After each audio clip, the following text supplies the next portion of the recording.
What's going on, everyone? Welcome back to the show. So we have some new numbers coming out of Texas. I want to take a look, and we'll talk a little bit about this. So Talarico versus Cornyn or Paxton. This new polling is showing that Talarico is ahead.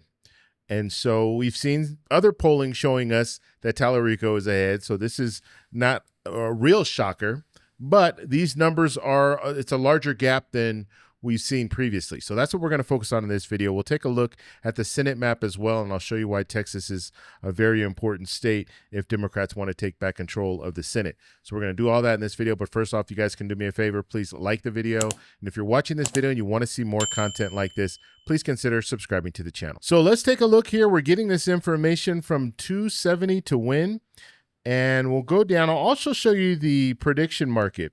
I like how 270 to win adds the prediction markets and all on one page. So let's take a look first. And this is November. This is general election. And this is the Texas Public Opinion Research Poll. And this was conducted on 4/28/2026. You have 1,865 likely voters. So this is a good sample size here. And you have the likely voters as opposed to registered voters or just adults. We have Talarico at 46%. Paxton at 41%, and then other at 13%.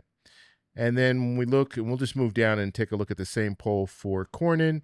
So Texas Public Opinion Research, and this was conducted on the same day, same sample size, that margin of error plus or minus 2.5, and Talarico is at 44, Cornyn is at 41, and then other is at 15. Now, one thing that I find interesting, we're looking at this other here. So you have other at 13, other at 15. So we don't know what type of voters they are. Are they independents? Are they Republicans? Are they Democrats? And so we'll have to find out more information in the future, because this other number, we would anticipate this other number moving into either, let's say, the Republican camp or the Democratic camp. I would imagine, especially when we're looking at Cornyn, everyone knows who Cornyn is. So this other here is probably more likely to either not vote or go out and vote for Talarico.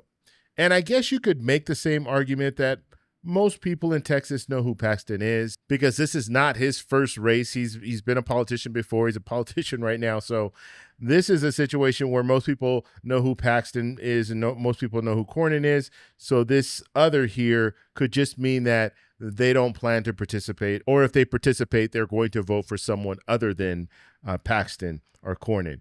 Now let's take a look. I do want to take a look at some of the other polls that we have here, just to give you kind of an idea of where this is going. So University of Houston poll, this was conducted February 9th, 2026, 1,502 likely voters, margin of error 2.5%. You had Talarico at 44, you had Paxton at 46, then you had other at 10%. If we go down and we look at Cornyn's numbers, the same poll here, same date there, all that information is the same. You had Talarico at 43% and Cornyn at 44%, and then other at 13%.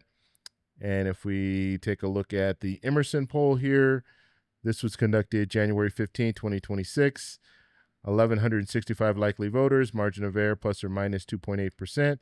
This one had Talarico at 46, Paxton at 46, and then 8% other. If we look down, Emerson poll, same date, same sample size, Talarico at 44, Cornyn at 47, other at 9%. And so you can see this is a shift from what we've seen in the past. We've seen Talarico neck and neck. We've seen Talarico a little bit below both candidates, but now we're seeing Talarico ahead. And the margins, I mean, the largest margin here we saw was 5 points. So Talarico was 5 points ahead of Paxton, and then 3 points ahead of Cornyn. And so this is really good news for the Talarico camp. They actually see they're looking at a situation where polling is starting to favor them, and we could potentially see Talarico win in November. Now, what would a win look like, and what would that mean?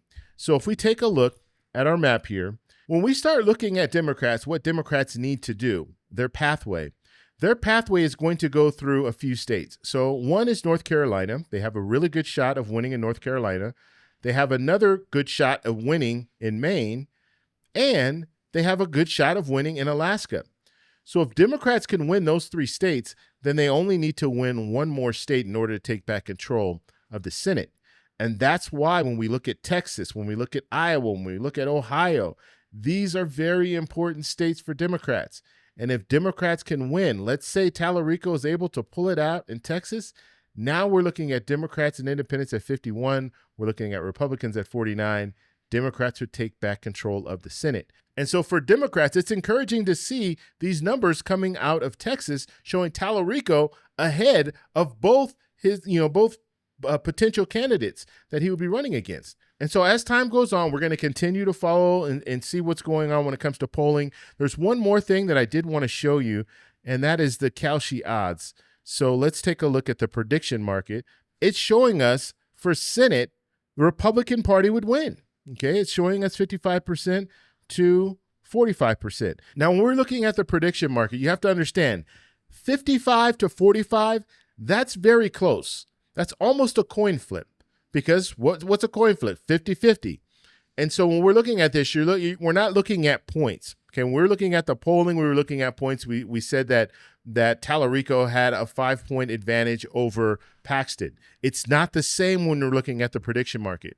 What we're looking at is a coin flip. Out of 100 coin flips, Republicans will win 55, Democrats will win 45. And so although we're looking at that 55% and you're saying, well, that looks like a large number, it's really not. And so you can consider that a toss-up. And looking at what we've seen so far, coming out with the polling, coming out with the prediction markets, this is going to be a very close race. And I've said that in the past. It's going to be a very close race. Talarico does have the opportunity to win. We'll just have to see if he can get past the finish line and win.